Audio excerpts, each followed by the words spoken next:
I'd like to show you why knowing your why is the start of your journey. Without a strong why, it can be so difficult to reach your maximum potential. My name is Dr. Jason Balara, and every week I meet with real estate investors and mindset specialists that are taking action in order to build a life according to their own terms. We will break down what drives successful people and allows them to achieve at such a high level. If you are a professional wanting to break through, or simply someone that wants to hear an inspiring story, the Know Your Why podcast is made for you. Hi everyone, I'm Jason Balara, and this is the Know Your Why podcast. Today I'm here with Valentina Brega. Valentina worked with multiple seven-figure real estate companies to help them scale their businesses using virtual assistants. She's hired and trained VAs as cold callers, bookkeepers, administrative assistants, and acquisition managers, and currently now runs HireTrainVA.com. So Valentina, thank you so much for coming on the podcast. It's a pleasure being here. Thank you so much for having me. Yeah, I am very excited. Would you go ahead and kind of tell our listeners your background, a bit about your story, about yourself, how you got started and how you got kind of where you are today? Yeah, I would love to. So where do I start? Right from the beginning. So I was originally born in Moldova. I'm not from the US. You can probably tell I have an accent.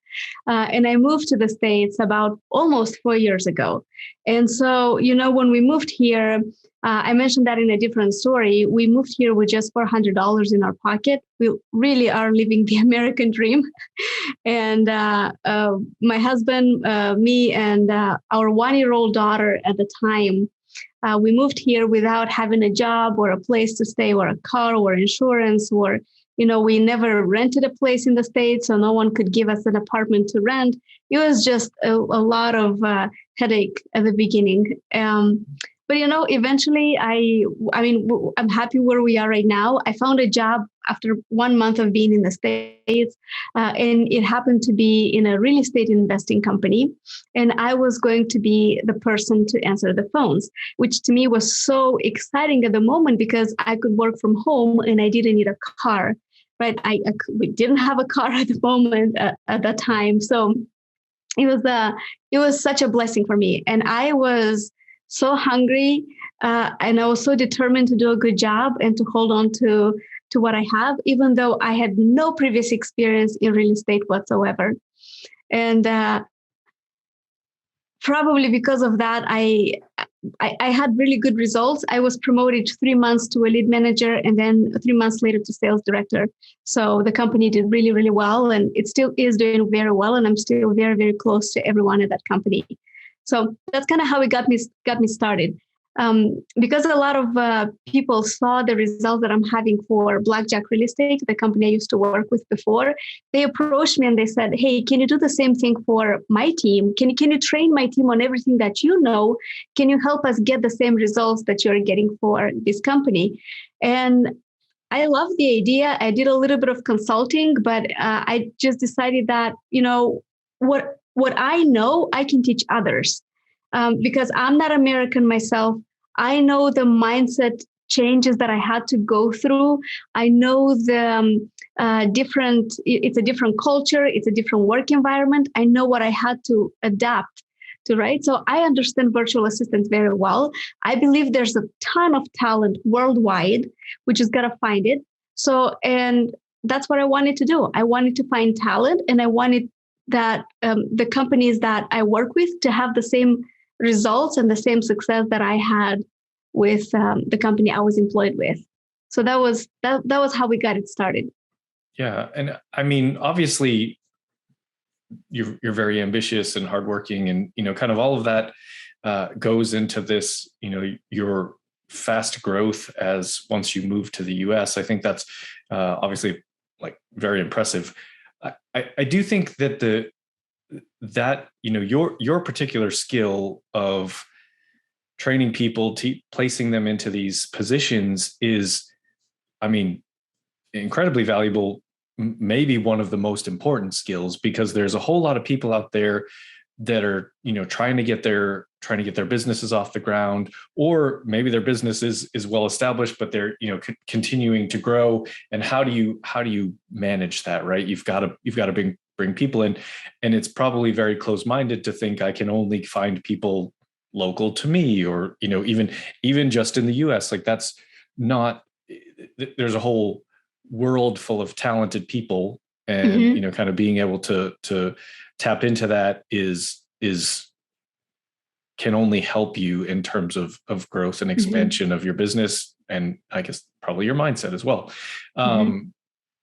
When you moved to the US and you got that first job, were you specifically looking into real estate companies, or you were just trying to kind of get a job? What was your thought process then?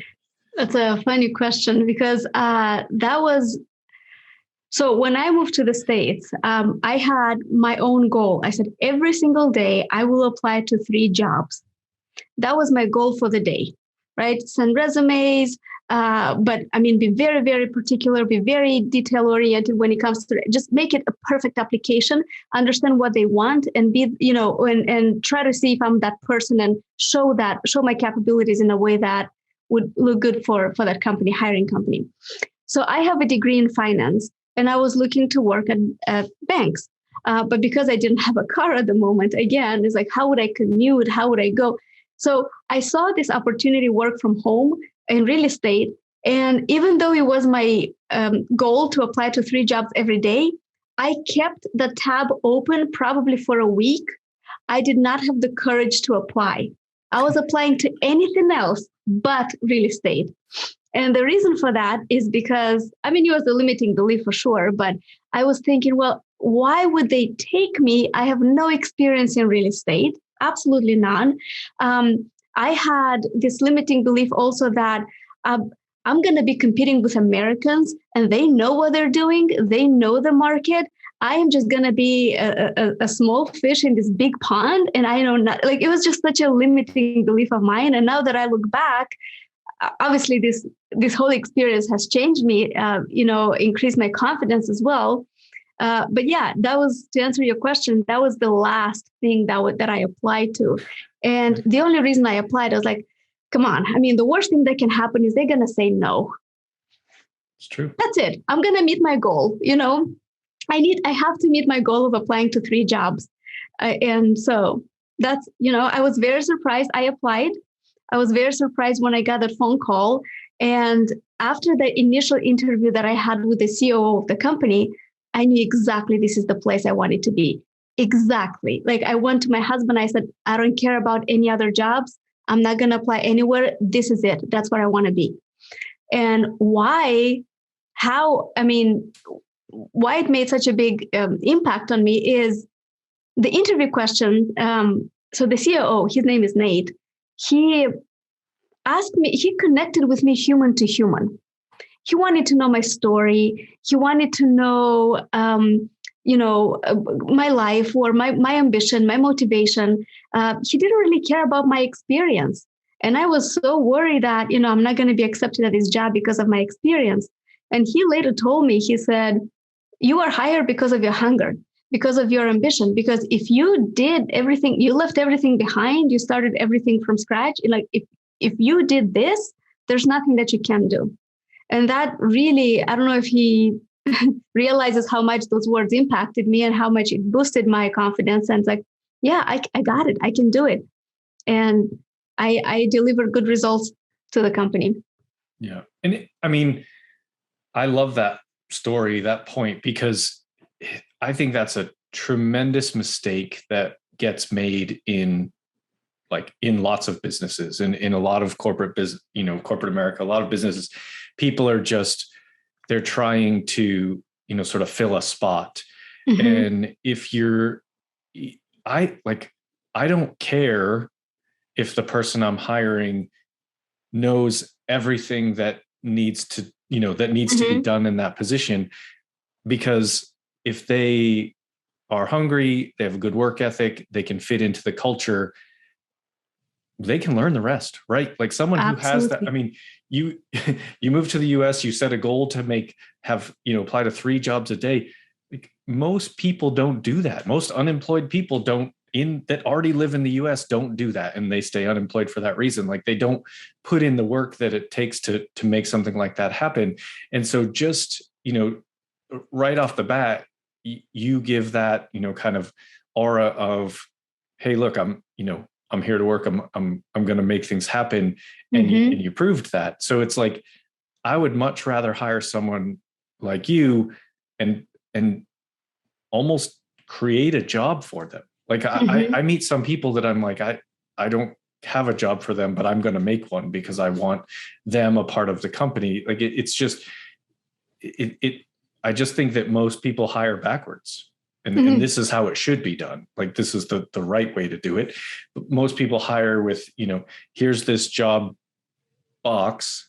Now come see if you can fit into it. And it just doesn't, I don't think it works well. So I really love that story about, kind of that impression and what he said. And if I may add something here as well, because I was treated that way, that's how I treated the company and my work. So I spoke with motivated sellers on the phone. And yes, we had a script and all that. But even to this day, whenever I train virtual assistants, I say, I don't care about the script. Because every situation is different. Connect human to human. Just listen to the story, listen to what's driving them. Just you go so much further by building rapport, actively listening, being on the seller's side. Don't try to make a sale. See if we can help, if we're a good fit. If not, that's okay. Point them to a better option than by going with us. But be transparent, be honest. All of us have issues. All of us have problems. All of us have bad days, have good days. Just connect on that humanity, And I think that's what brought me a lot of success, is because people liked working with me and they liked. I listened. I really did listen, and such good points. Not just. Really, truly, in every aspect, and we're, you were fortunate enough, I guess, fortunate for you and fortunate for the real estate world that kind of that's where you ended up. But it's true that this is true if you're cold calling to get sellers, people to sell their house. It's also true if I'm talking to an investor. It's true if I'm talking to a broker. It's like that coming in with a script. Sure, have an idea of what you want to talk about because. That's the point, right? You're not just there to talk about anything, but you do have to have a little bit of ability to adapt and flow with that and find out what people need, what problem you're solving. So I just love that aspect of what you said. If anyone is hiring a cold caller or someone on the phone, make sure they have two things. One, emotional intelligence and ability to ask good questions. That's it. Emotional intelligence, connecting person to person, and then asking probing questions, asking good, smart questions to really understand what's driving, what's motivating someone and how we can help them. So maybe this is a golden nugget. If anyone's looking, look for these two things. Yeah, that's what we're looking for in the VAs we're hiring. Right, and that's actually I kind of wanted to why don't you first talk sort of two questions here. First, talk about just sort of let people know what your company does and everything, just for as a general overview.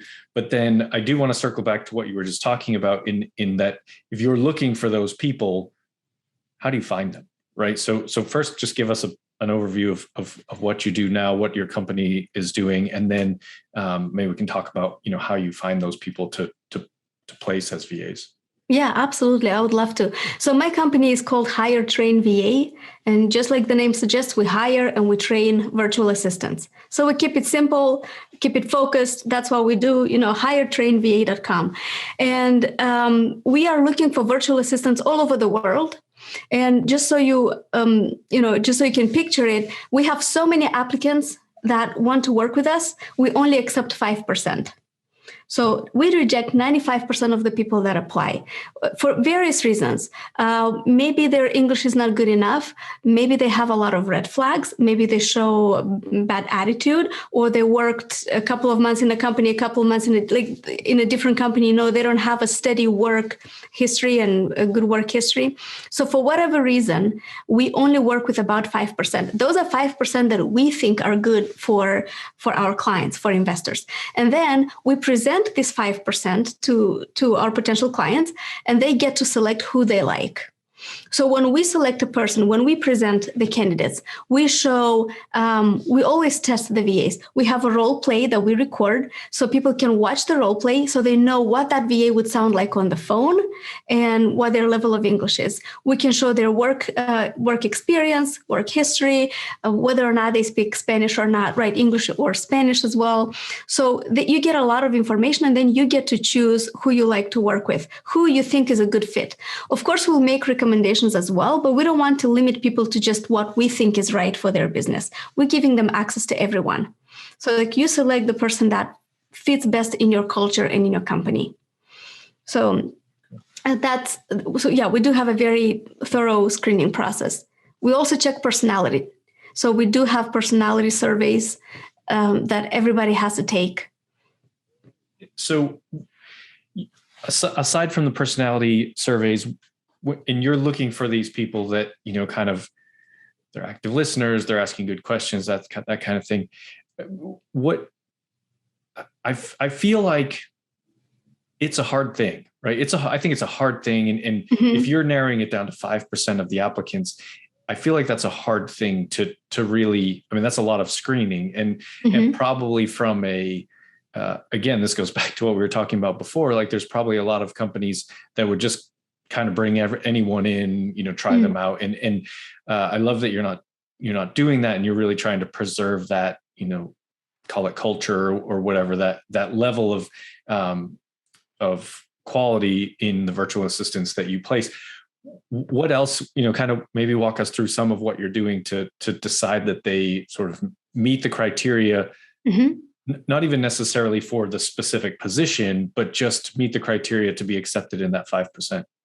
Right. I love this question. I really do. So whenever we write an ad, we are very specific in who we're looking for. And we also include what our core values are.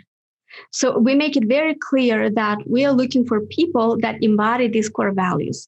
If you are not meeting, if you don't fit in this criteria, then you're probably not going to be a good fit for us. Our core values, they spell vibe. So it's V, value, I, integrity, B, betterment, and E, extreme ownership.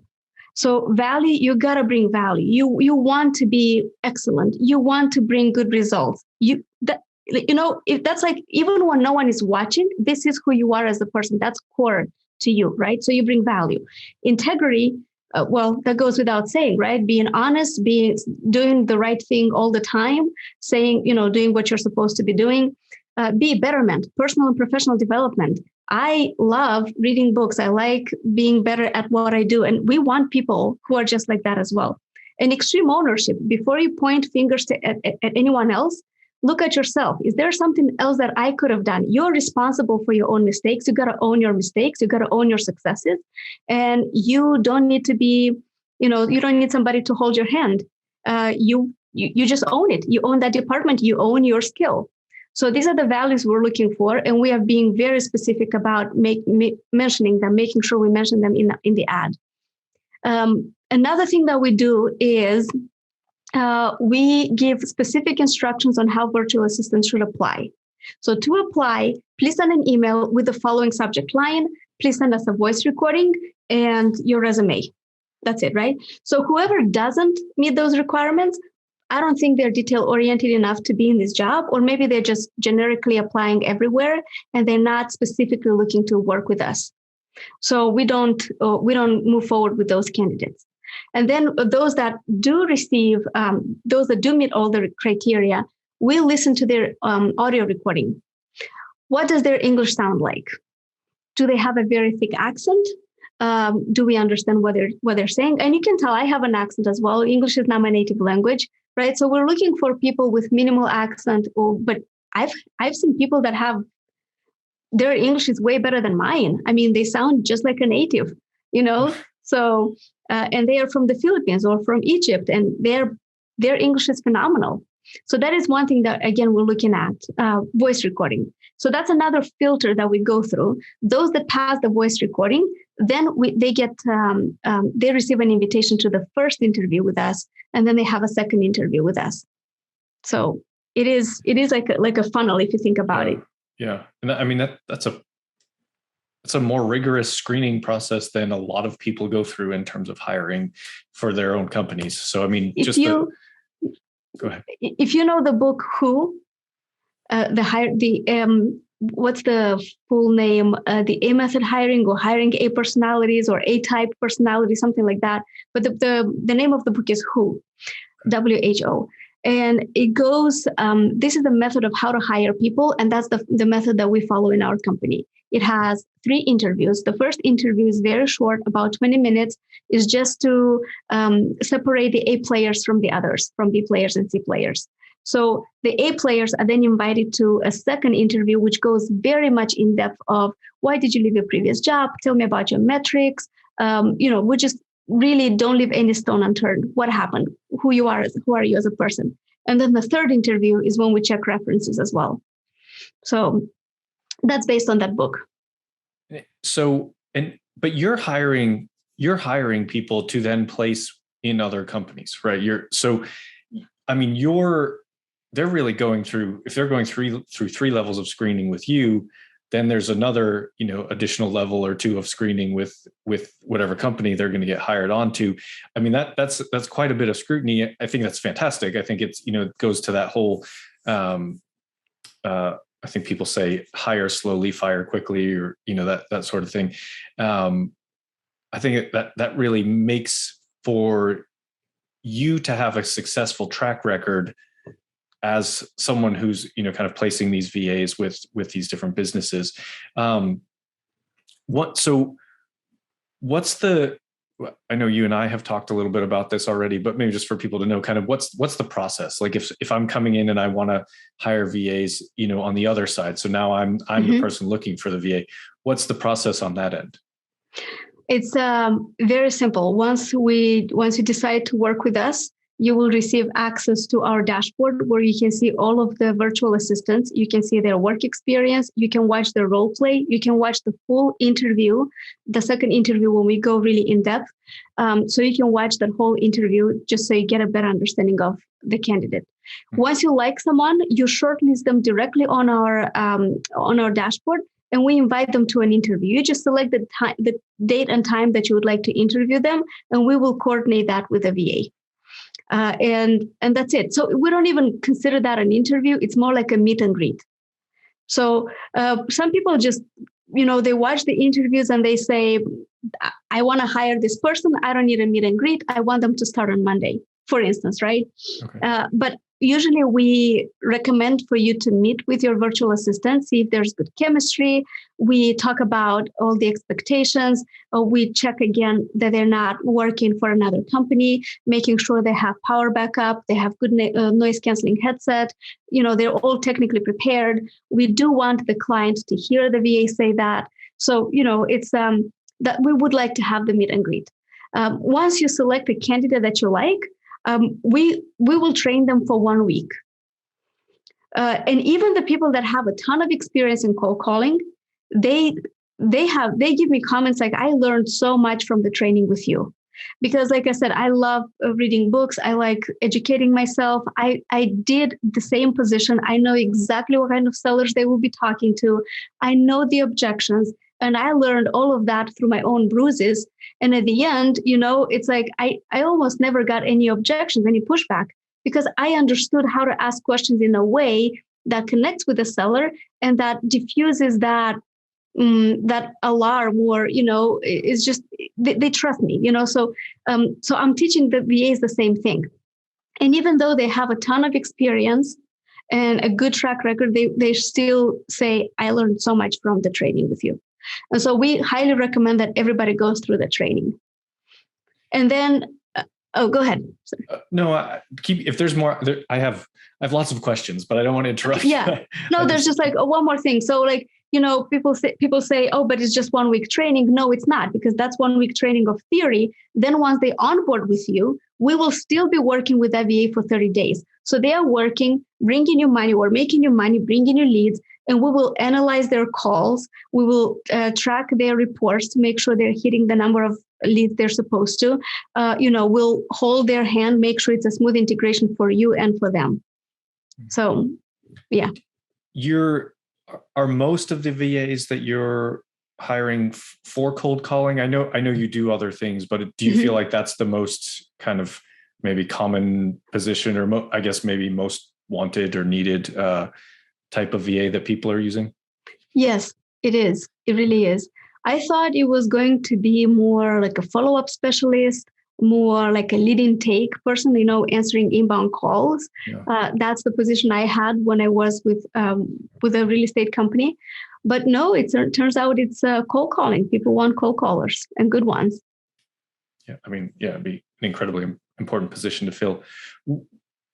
What do you? So this is truly a me question, because I think that this is something I struggle with, like in terms of, and we've talked about it before too, but just like, how do you talk to business owners when they're trying to think about growth and bringing in VAs?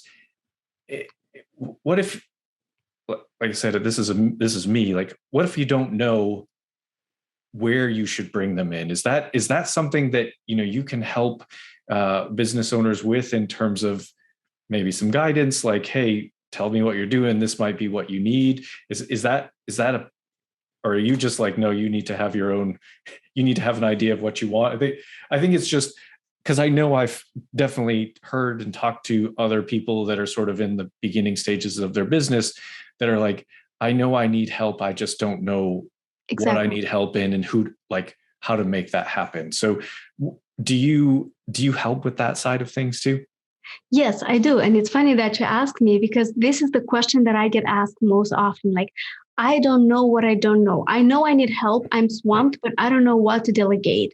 And I don't trust that anyone will do the job as well as I can do it. Right. So there's a lot of limiting beliefs. And just this week, I had a coaching call with real estate agents and for a mastermind. And we did this exercise. How do we know when to delegate? I could tell you right now, hey, you could have a cold caller or you could have a VA do cold calling for you, doing follow-ups, getting email addresses and then sending out emails, right? Have an active email campaign. They can do administrative tasks, take care of your social media. I could list everything that a VA can do per department, but it doesn't mean that's what your business needs. So we're having this exercise. It's called Delegate and Elevate. And it's pretty simple. If you read the book Traction, actually, I have it right here. This is a book that, how to organize your business. And this is my go-to book. Every time I have a question, I keep it close. So there's this exercise, Delegate and Elevate. And basically what it does is you write down all the lists that you do, everything that you do during a day, put it on a piece of paper. And not just what you do, but also, that's not part of the book, but I like to add it. What else I would like to do, but I don't have time to do it, right? I never get to it. So you put down everything that you do per day. And then you have you have 4 quadrants. The first quadrant is things that you love to do and you're great at it.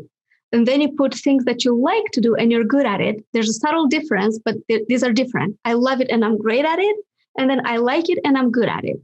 And then quadrant number 3, you put things that I don't like, but I'm good at it. Maybe because I've done it for so long, I know I'm good, but I don't necessarily enjoy it.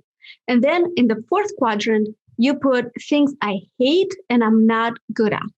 So there's a couple of mistakes. But so right after you have the whole list, you put the activities in where they belong, right? I'm great and I love it. I'm good and I like it. I'm good, but I don't like it, and I'm bad and I hate it. The mistake that I see most people make is they want to improve in quadrant number 4. I am bad at it. I don't like it. This is my weakness. I need to work on my weakness. how, I can't fail. I can't be weak in this. But this is the wrong approach. You should be focusing on what you're great at. If you're great at something and you love doing this, focus on your strength, become even better, become the best in the industry, just be the best, be a beast, and delegate what you don't like and you're not good at. Delegate, find someone that is good at that and they like it. So these are the first things that you should be delegating to a virtual assistant. And every business has different activities. Okay. For some people, it's cold calling. For other people, it's mostly cold calling. I hate doing cold calling. I don't like being rejected all day long. It's just a lot of reasons. And I've met people that love doing cold calling. So for $4 an hour or $5 an hour. And you should be focusing on the first quadrant, activities that you love, that you're great at, and that can bring you thousands of dollars per hour, potentially. Yeah. Yeah. I have, I actually just ordered that book. I have not read it yet, but I have heard many people say the Traction is like a really great kind of business organization and growth type of book. So I'm actually happy to see you sort of hold that up, because I'm like, oh, good. I just got that. Well, like that's next on my list. So I definitely need that as well. And I think that's a really great point about, kind of instead of trying to always almost like go against the grain and try to make yourself enjoy, or not even make yourself enjoy them, just make yourself do the things you don't enjoy, make yourself try to get better at the things you're not good at. Mm-hmm. If you can, divide those out and say, look, this is this is nothing I enjoy, nothing I excel at, and get someone else who can do that. That is, that would be, I think, actually hugely freeing to just be like, okay, good. Now you take care of this part. So I think that's a really good point. And then, focusing on what it just it'll make your business better and your life better, I suppose, in the sense that you won't be always fighting against those things that you don't enjoy. And this exercise will reveal a lot of interesting things for you, maybe some things that you didn't pay attention to. For example, if you do this, if your listeners are doing this exercise, pay attention to where are the people management activities. Are they above the line or are they below the line? Because and if you're just like the majority of people, the biggest quadrant is the third one, things you are good at, but you don't enjoy doing them. And one of them could be managing people. I'm good at managing people, but I don't know if that's something that fuels me and that's something that I would like to do every day, right? So if your people management activities are below the line, maybe you shouldn't be running this organization. Hire an integrator who's going to run the show so that you can focus on big ideas, strategies, or something that you really shine in. And that's my case. I like managing people. I'm good at managing people, but do I like it? Sometimes. I don't know. I think I do. Sometimes I do. Sometimes I don't. What really, really fuels me. What really fuels me is big ideas, big strategies, forward thinking, where to from here. I could talk about this all day, and that's something that I like. So I hired an integrator in my company. She's a virtual assistant and she's running all the operations and she loves it. And she is phenomenal. She's much better than I would have ever been. I would have been a bottleneck in my company if I was stuck managing people and not focusing on where to from here. So when you delegate, don't delegate tasks, delegate problems, delegate outcomes. What would you like to see different? So delegate that outcome. Yeah, it's great points. And I think I feel similarly in the sense that I think, there's probably something to be said for that quadrant. There's probably a lot of people in that third quadrant, because despite the fact that maybe you might not particularly enjoy that task or activity, being good at something makes you feel good, right? That's so you're true. like, I'm doing this, I'm accomplishing. It makes you feel like you're getting something done because you're able to do that. So it doesn't necessarily, and I think that, it comes down to sort of really being self-aware and knowing what are you just doing this because it's something you can do, or are you doing it because it really, pushes your business forward? But that word integrator, having an integrator I've heard that a lot lately, and maybe because it's on my mind. I think, sometimes when you're thinking about things, you start to get, you're just seeing it everywhere. And it's definitely something that I feel really very similar to what you said, is that I like the idea of having someone be that integrator, because I have lots of ideas, right? And I can see the vision, and I can see this is where, this needs to go. This is what the next steps would be. This was what would be great for growth. But then I think you use the word bottleneck, which I think is perfect. Like, I feel like at some point you can't really be doing all of those big idea things and also doing all of the rest of it and being the integrators. It's why big companies have CEO and COO and CFO. It's just, they have all of these different high level, I guess, positions. And so, but you're saying you're using VAs as the integrators. I am. I love that idea. And I would maybe offline we'll talk about that. But I love that idea. And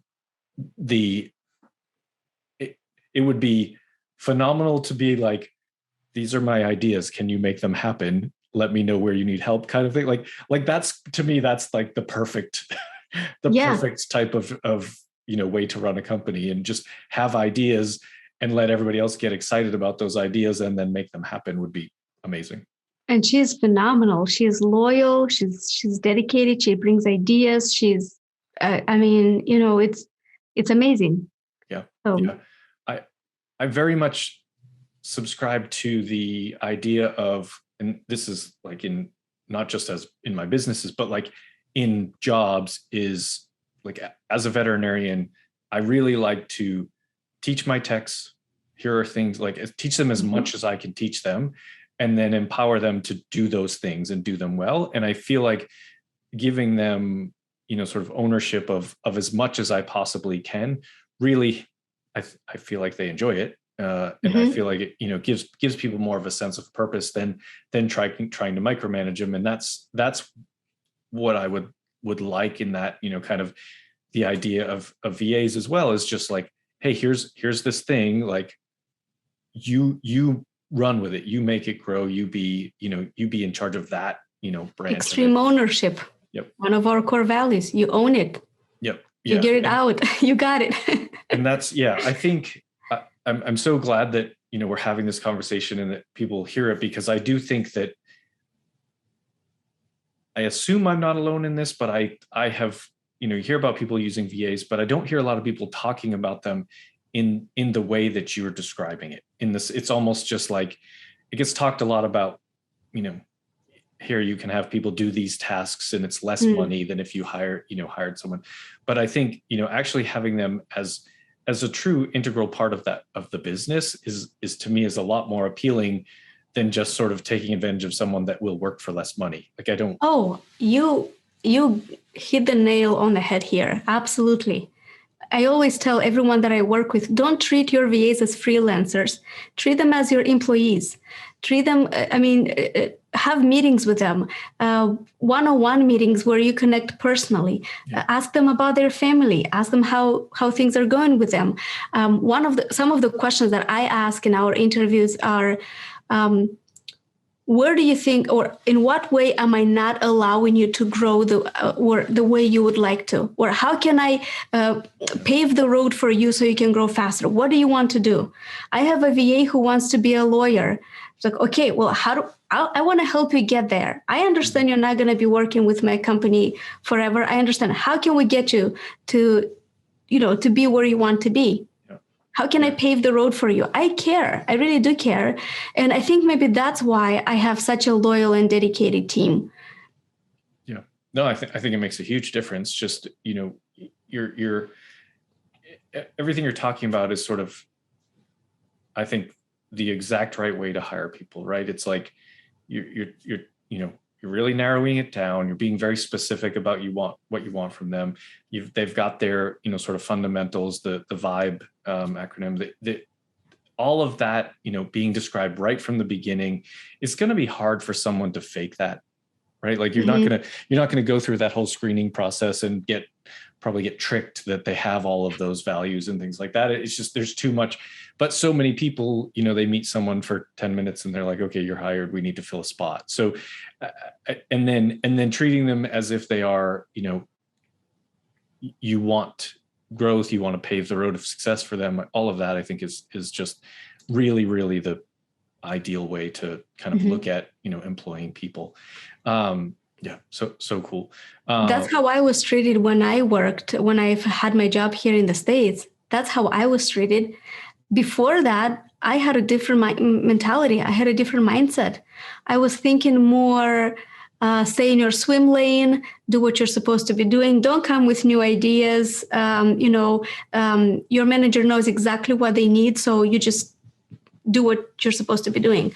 And the job that I had, I was very, very lucky. I don't know how else to say. Like they showed me, no, like we appreciate new ideas. You are, if you have an idea that's going to make the business better, we want to hear it. Right. And now I have the same thing. I told my VAs, it's like, I hire people to tell me what to do.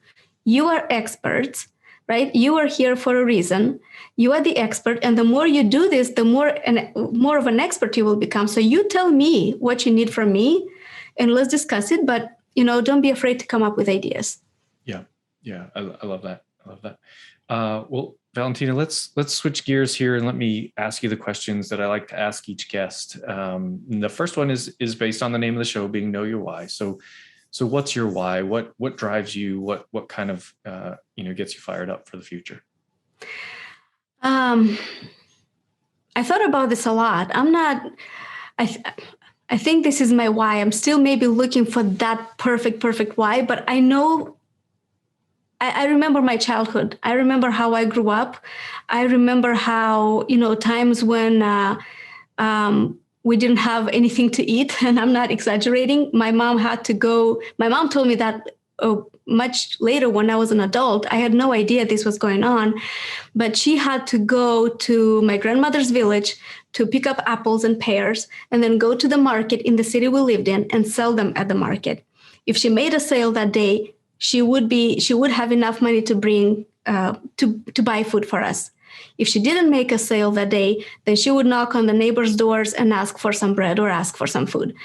And I think about this story and I almost want to cry because, and I respect my parents so much because I never felt that as a child. If you ask me, I had a very, very happy childhood.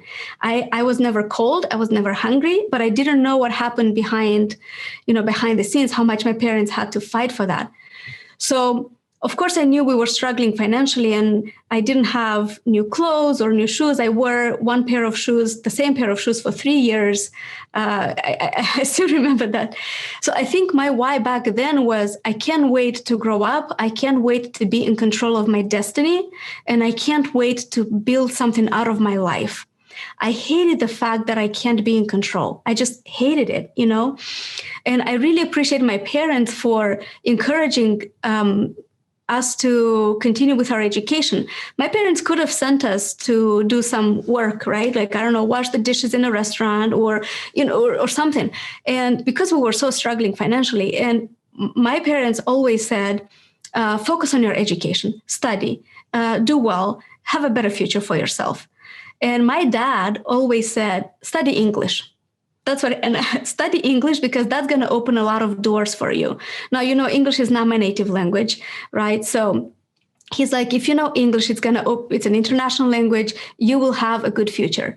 So I put a lot of effort into building this future that I think I have now. So I do consider myself lucky, but when I look back at everything that I have done, I imagine just how much work was put into that.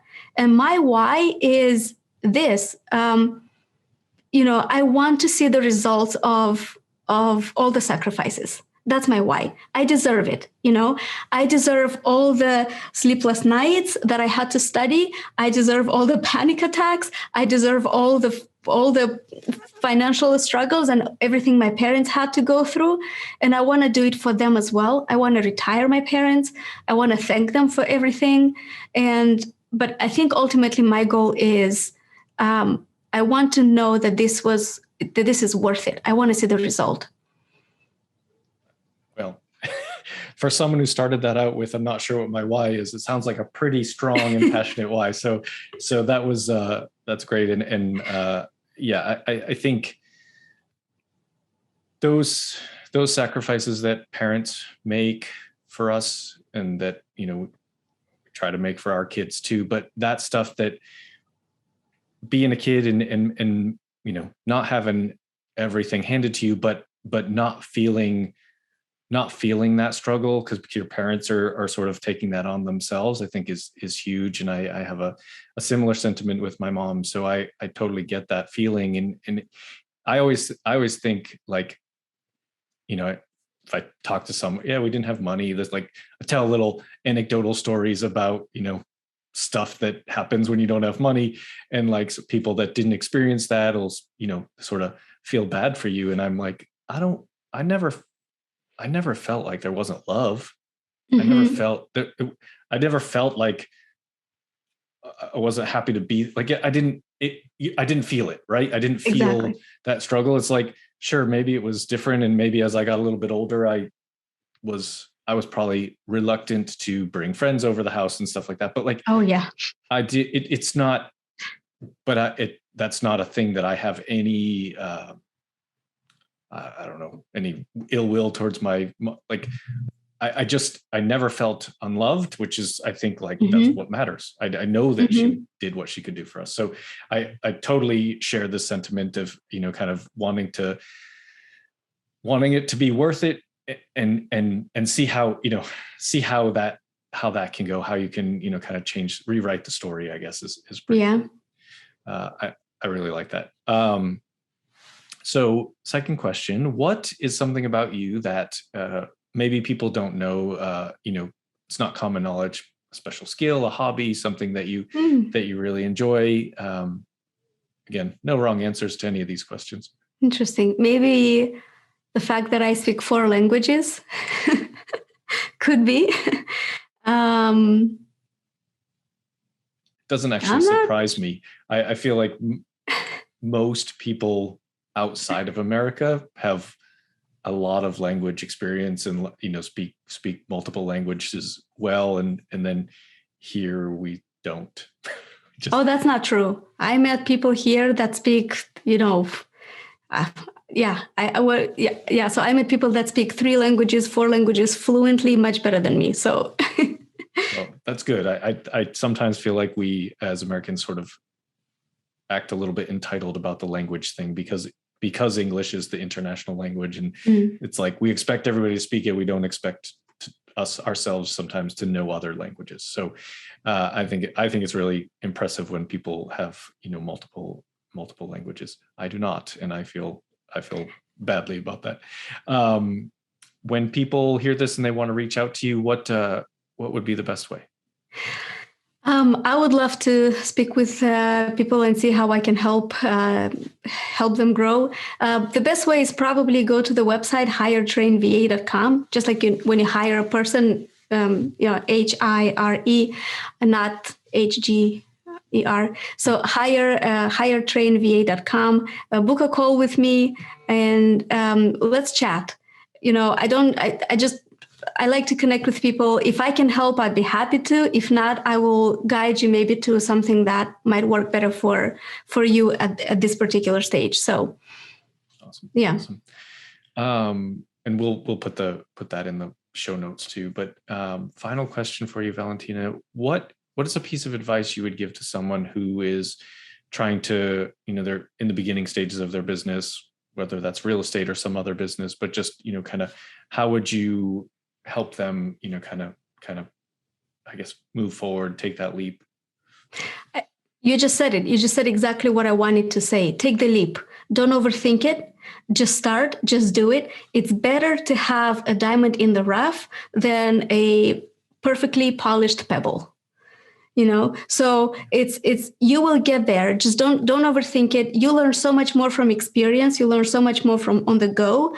Don't be the person that has to feel like you have to accumulate a lot of knowledge and then start something, unless of course you're a pilot or a doctor, but that goes without saying. But but for the most in most cases, it's okay to make mistakes. It's okay to learn.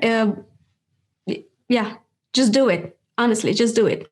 Yeah, I love it. Yeah, just taking some action is really gonna.